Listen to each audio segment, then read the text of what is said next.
정의당 어떻게 하든지 의석 좀 늘려보려고 연동형 비례대표제도는 천하에 없는 제도를 만들어 오고, 민주당 공수처 어떻게 통과시켜 보려고 그 두 개 서로 맞바꾸어 먹으면서 5분의 3 요건이 안 되니까 무리하게 사보임 강제로 해서 두 사람 바꾸어 넣었습니다. 여러분, 국회법 개정할 때 보시면 아시겠지만은 김홍신 의원이 함부로 사보임 돼서 그거 잘못됐다고 헌법 소원했습니다. 그러니까 그 법 하에서는 괜찮다고 헌소 결정이 나오니까 이거 우리 제발 좀 막아보자. 앞으로 함부로 당 지도부가 사보임하는 거 막아보자 해서 만들어졌던 규정이 그 규정입니다. 그때도 부실투성이었습니다. 동일 회기 중에 하는 말이 들어가느냐 안 들어가느냐를 놓고 우리 국회가 부끄럽게도 두 번이나 실수를 했습니다. 그래서 발표된 법안에는 동일 회기 중이라는 말이 없고, 본회의에서 선포될 때는 동일 회기 중이라는 말이 있고, 상임위 법사위에서 최종 결정될 때는 동일 회기 중이 들어가면 의미가 없지 않느냐 해서 정리됐던 그 안입니다. 만약에 그 개정 지금대로 아무 때나 바꿀 수 있다고 생각하면 그 개정안 자체가 필요도 없습니다. 없고, 여러분 은필칭 헌법기관 이야기를 하시는데, 헌법기관이 한번 배정됐던 상임위에서 원내대표가 함부로 빼내는 걸 용인하는 그런 것을 지금 여러분 주장하고 있습니다. 그래서 조문에 의원이 질병 기타 사유로 부득이한 사유가 있어서 의장의 허가를 받았을 때라고 되어 있기 때문에 의원이 신청하지 않으면 안 되는 겁니다. 그런데 무리하게 강제로 끌어내고 두 사람 바꾸어 넣은 다음에 5분의 3 출발했습니다. 그 다음에 공수처법의 경우는 해당 상임이나 특위에서 180일을 채워야 합니다. 180일을 채우지 못하고 57일이 부족한 채로 특위가 없어졌습니다. 그러면 그 절차는 무효입니다.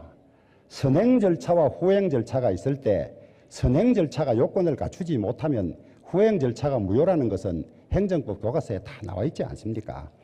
그런데 그것을 법사위에 그냥 보내서 나머지 180일을 채우지도 않은 채 법사위 90일을 넘긴 다음에 본회의에 가지고 왔습니다. 공수처법 무효입니다. 나중에 결정해서 가리면 되겠지만은 헌법재판소 우리 편 다 넣어놓고 차 지나가면 그만이다, 이런 생각으로 국회를 운영하시면 안 됩니다. 여러분들 지금까지 민주화 운동했다는 거 가지고 자부심 가지고 살아왔던 사람들 아닙니까? 민주주의 외치던 사람들 아닙니까? 이건 그나마 어렵게 70년간 쌓아왔던 한국 민주주의를 여러분들이 일거에 다 무너뜨리고 있습니다. 그 다음에 토론 신청. 여러분, 왜 11월 29일 날 문희상 의장께서 사회를 보러 들어오지 아니하고 여러분들도 들어오지 않았습니까? 민생법 하자고 그만큼 이야기했지 않습니까? 그 필리버스터를 뒤로 미루고 앞으로 빼고, 이렇게 되면 앞으로 필리버스터 제도는 아무 소용이 없는 제도가 되는 겁니다. 회기 마지막 날 넣어서 필리버스터 하락하고 하루하고 보내고, 이런 아주 역사의 죄인이 될 일을 문희상 의장이 스스럼없이 몇 차례나 하고 있는 겁니다. 여러분, 저는 자유한국당을 대변해서 이런 이야기를 하지 않습니다. 국회가 한 발씩이라도 우리가 자의적인 해석이 되지 않도록 정리하고 한 발씩 민주화를 그래 앞당겨 가야지, 국회법 성글게 만들어 놓고 의장이 마음대로 해석을 해가 넘어가고 이랬어야 되겠습니까? 여러분, 아까 여러분 하도 떠들어서 잘 못 들으셨는지는 모르겠지만은 회기 결정의 건도 필리버스터 대상이 되고 있습니다. 조문에는 본회의에 표결되는 모든 안건은, 토론이 되는 모든 안건은 필리버스터의 대상이 되도록 되어 있습니다. 그리고 국회법 해설서에도 보면 제외되어 있지 않습니다. 제외되어 있지 않고 토론할 수 있는 것은 모두 필리버스터의 대상이 됩니다. 그리고 지난번에 이석기 의원 구속동의안 처리 회기 결정할 때 실제 필리버스터 했습니다. 이런 거를 그냥 무시로 깔겨먹었어야 되겠습니까? 이게 자당의 이익을 위해서. 저는 무리하게 출범한 이 패스트 트랙이 다시 뒤로 가지도 못하니까 불법이 있더라도 어쩔 수 없이 서너 번의 불법을 하더라도 넘어가자는 이 문희상 의장의 고충을 이해 못하는 바는 아닙니다만은, 이걸로서 대한민국 의회 민주주의, 절차 민주주의는 다 깨진 겁니다. 앞으로 여러분들이 어디 가서 민주주의 이야기를 하겠습니까? 부끄럽지 않습니까? 응? 그 다음에 선거법 한번 봅시다.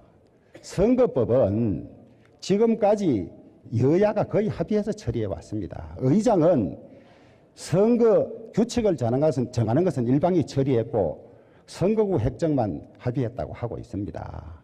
그러나 거의 다 완전한 합의에는 이르지 못하더라도 게임의 룰에 관한 것은 다 고쳐서 했습니다. 내년 선거 결과 어떻게 될지 모르지만은 다수당이 만약에 자유한국당이 가반당에 대해서 바꾸면 여러분들 그대로 승복하시겠습니까? 왜 우리는 여당 될 때는 여당 입장만, 야당 될 때는 야당 입장만 따지는 이런 후진적인 일을 계속 되풀이해야 합니까? 여러분, 제가 당은 다르지만은 그래도 마음으로 존경했던 손학규 대표, 정동영 의원님, 여러 의원님 저는 정말 실망했습니다. 저는 앞으로 길 가다가 보면 인사할까 말까 고민할 그런 정도가 되어버렸습니다. 응?